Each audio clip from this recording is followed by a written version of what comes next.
John McGuire, good to hear from you, Mike. Again, we had a good year this year. Mo Crew was simple and profitable, and Landscape was smooth and profitable. A lot of our systems are in place and working. With the recession on the horizon, do you grow next year and add another Mo Crew, or stay lean and profitable? We are going to make a nice profit this year and are scratching our heads on what to do with the money. Completely depends on your goals. If you are trying to grow, I really think next spring is going to be an awesome time to do that, because I truly believe there's going to be a bloodbath this winter of people going out of business, people retiring, people selling their companies, people letting all their customers go. We're already seeing it this year. So many of our franchisees having people in their market that are just walking away from jobs, and we're getting calls like, our landscaper didn't call us back.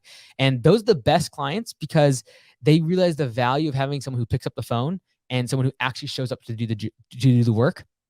And they are not as price sensitive, because they realize that the person they just hired this past spring for $20 a cut doesn't show up, and doesn't even tell them they're not going to show up. So they're usually less price sensitive. They realize that a good value and a company that has everything together and good communication costs more, and they're willing to pay it once they've lost a contractor and felt that pain. Going back to this question real quick, I think this is a good one in terms of, what should we be doing if you're wanting to grow the business going into a recession? I really think it's about being patient, setting cash aside for the opportunity next spring rush, when demand's going to be high. You're going to have competition low, because so many people are going to go out of business this winter. Like, just mark my words. You're going to see so many lawn care businesses for sale from now until February of 2023. Just watch it. It's going to be insane, because people have grown over the past 2 years. They got started during COVID. They got their they got their unemployment. They got a stimulus check. They got an extra 5 or 10 grand in their bank. So they went and started a business, and it was good for a year, for 2 years, and then they're going to fold up.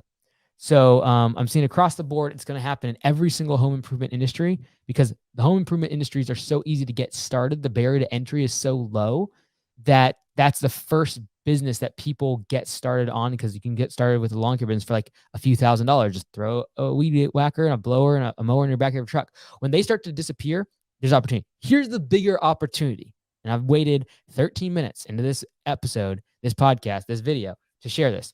Here's the bigger opportunity. It's not the one guy solo operations that are going out of business that are going to be the opportunity. The opportunity is in the companies that had 20, 30, 50, 100 employees and are scaling back massively because they can't find employees to work for them.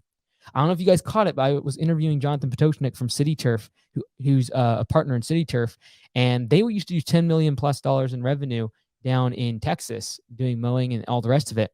And they have cut back substantially. You notice what he said? He said when they didn't have the laborers, they literally turned down and turned away and canceled thousands of customers. So think about the impact that you can have and the amount you can grow during that time. When you can't find laborers, when you can't find workers, when people are going out of business because they can't stay up with inflation in terms of their pricing. When that happens, the opportunity is massive. When people are bigger companies are starting to downsize, and I'm seeing this across the board, and they'll always have a good reason for it. It's not like, they're doing a bad job. It's like what they'll usually do is consolidate services. What a lot of times they'll do is they'll choose the services they want to do that are higher margin, and they'll cut everything else out. Well, guess what? Everything they just cut out now is customers that just got cut from a company, and you're able to get those customers that are least price sensitive. The customer who just got cut from another service, or they stopped showing up, is the least price sensitive, because they realize the value of having someone who just answers the phone, communicates, and actually does what they said they're going to do.